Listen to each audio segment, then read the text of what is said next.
So in this easel tutorial video, I am going to be showing you guys how to duplicate text here on easel. So once you have the easel application opened up on your device, obviously add some text into your design. Go to the right side here, press on the text icon.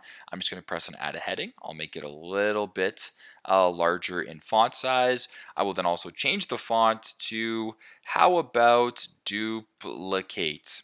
Now, if you wanted to duplicate this for whatever reason, the simplest way is to just press on the text right here. If you're on a Mac, go Command C, Command V, and now you've duplicated the text here on easel. So Command C, Command V, and now you've duplicated the text just like that. But another way you can do it as well, delete this, press on the text right here, go to the top to where it says this button right here, the duplicate button, press on that, and as I mentioned before, it does the exact same thing. It's fairly straightforward. So not too complicated here, but in case you're looking to duplicate text, this is how you guys can do it. So once again, this is how you guys can duplicate text here on the easel application. Thanks again for watching, and hope this video helps.